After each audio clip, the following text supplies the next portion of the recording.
Bismillahirrahmanirrahim. Assalamualaikum warahmatullahi wabarakatuh. Syukur alhamdulillah kita masih diberikan kesempatan dan dipertemukan kembali di channel ini. Semoga perjumpaan kita ini akan dicatat sebagai amal ibadah dan diberkahi oleh Allah Subhanahu wa Ta'ala. Sholawat dan salam tak lupa selalu dan tetap tercurahkan kepada junjungan kita Nabi besar Muhammad sallallahu alaihi wasallam. Allahumma sholli ala Sayyidina Muhammad wa ala ali Sayyidina Muhammad. Harapan dan doa saya untuk sahabat-sahabat semua yang sedang menonton, semoga Allah selalu memberikan kesehatan lahir maupun batin, dilapangkan rezekinya, dimudahkan dalam segala urusan, dipanjangkan umurnya, dan dijaga setiap waktunya selalu dalam kebaikan, baik di dunia maupun di akhirat. Amin ya robbal alamin. Sahabat Oborpedia yang dirahmati Allah, banyak maksiat yang dilakukan oleh manusia, namun tidak disadari perbuatan itu dapat meruntuhkan semua ibadah dan dapat tertolak semua ibadahnya kepada Allah Subhanahu wa Ta'ala. Meskipun orang ini ahli ibadah, ahli zikir, ahli puasa, ahli tahajud, akan tetapi kalau melakukan perbuatan ini, maka ibadahnya tidak diterima oleh Allah Subhanahu wa Ta'ala. Bahkan dia selalu di dalam murkanya Allah dan murkanya Rasulullah. Sebagaimana yang terdapat dalam kitab Al-Juharal Mauhul Qulub karya Syekh Ali bin Abdurrahman Al-Qalantani rahimahullah, bahwa di masa kenabian Nabi Muhammad sallallahu alaihi wasallam ada seorang lelaki bernama Alqamah. Orang ini sangat rajin dalam masalah ibadah sholat, puasa dan sedekah. Namun suatu waktu Alqamah jatuh sakit yang teramat parah, tepatnya dalam kondisi sakaratul maut. Namun entah kenapa Alqamah yang taat itu kesulitan untuk melafalkan kalimat la ilaha illallah. Sang istri meminta tolong kepada seseorang untuk menemui Rasulullah untuk menyampaikan pesan tentang keadaan suaminya pada Rasulullah Shallallahu Alaihi Wasallam. Nabi pun kemudian mengutus Bilal Ali Salman dan Ammar radhiyallahu an untuk datang ke rumah Alqamah. Dan di sana mereka menyaksikan betapa Alqamah dalam keadaan yang memprihatinkan. Mereka bertanya-tanya, bagaimana mungkin seorang yang taat pada Allah dan Rasul-Nya itu kesulitan dalam melafalkan kalimat la ilaha illallah. Lidah Alqamah seperti terkunci ketika akan melafalkan kalimat itu. Merasa khawatir terkait hal ini, mereka kini mengutus Bilal untuk menyampaikan apa yang mereka saksikan kepada Rasulullah Shallallahu Alaihi Wasallam. Rasulullah pun bertanya, apakah Alqamah masih memiliki ayah dan ibu? Ternyata ayahnya sudah meninggal, tapi dia masih memiliki seorang ibu yang sudah tua. Rasulullah kemudian meminta Bilal, coba temuilah ibu Alqamah, aku titip salam untuknya. Jika dia masih mampu berjalan, dia bisa menghadapku.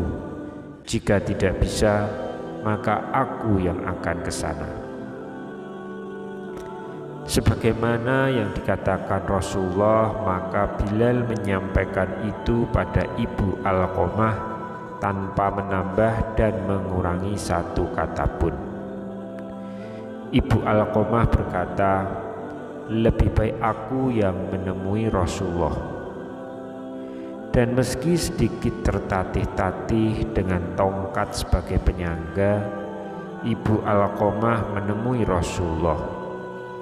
Dia mengeluhkan salam dan langsung disambut Rasulullah. Rasulullah bertanya, "Jadi bisakah ibu menceritakan bagaimana keadaan Alqamah yang sebenarnya? Kenapa dia nampak kesulitan melafalkan kalimat la ilaha illallah? Padahal setahu saya dia seorang hamba yang rajin lagi taat." Ibu Alqamah menjawab, "Karena Alqamah sudah menyakitiku, dia lebih mengutamakan istri daripada ibunya. Dia benar-benar menentangku demi menuruti keinginan istrinya." Rasulullah pun mengangguk-angguk kepala, tanda mengerti bahwa yang mengunci lidah Alqamah hingga tidak bisa melafalkan kalimat la ilaha illallah adalah karena murka dari ibunya sendiri. Kemudian Rasulullah memanggil Bilal dan menyuruh Bilal untuk mengumpulkan kayu sebanyak-banyaknya untuk membakar tubuh Alqamah. "Ya Rasulullah, kenapa engkau mau membakar putraku di depan mataku? Bagaimana perasaanku nanti?" tanya ibu Alqamah sedih.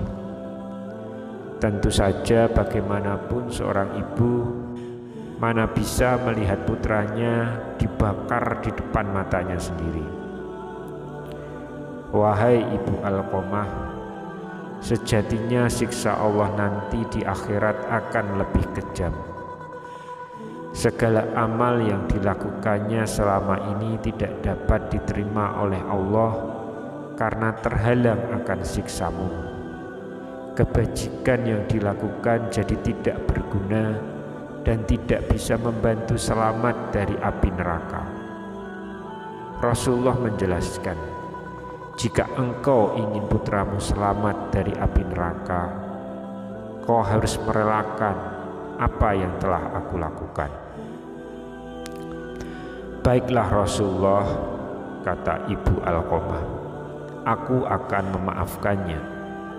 Aku sungguh tak sanggup mengetahui jika anakku akan masuk neraka karena diriku." Rasulullah kemudian memerintahkan Bilal untuk mengecek keadaan Alqamah, memastikan apakah Alqamah sudah bisa melafalkan kalimat la ilaha illallah atau belum. Karena jika sang ibu mengatakan semua itu hanya karena malu, bukan dari hati, maka apapun bisa terjadi. Namun ternyata ibu Alqamah sungguh tulus telah memaafkan putranya. Karena ketika Bilal sampai di pintu rumah Alqamah, dia mendengar Alqamah mengucapkan kalimat la ilaha illallah. Bilal lalu masuk dan memberitahu apa yang sebenarnya telah terjadi pada Alqamah. Tentang lidah Alqamah yang terkunci tidak bisa mengucapkan la ilaha illallah karena mendapat murka dari ibunya, bahwa segala amal yang dilakukan Alqamah tak dapat menolong karena murkanya seorang ibu. Hari itu setelah ibunya memaafkan Alqamah, dia pun kembali ke rahmatullah.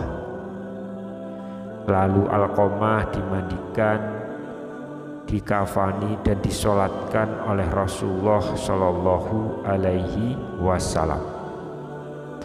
Setelah Alqamah dikuburkan, Nabi Muhammad Shallallahu Alaihi Wasallam berkata, "Wahai sekalian kaum muhajirin dan ansor, barang siapa yang melebihkan istrinya daripada ibunya, dia akan mendapatkan laknat dari Allah. Para malaikat dan sekalian manusia, Allah tidak akan menerima amalnya sedikit pun, kecuali kalau dia mau bertobat dan berbuat baik pada ibunya serta meminta ridhonya. Karena ridhonya Allah tergantung pada ridhonya, dan kemarahan Allah tergantung pada kemarahannya." Wallahu a'lam. Wassalamualaikum warahmatullahi wabarakatuh.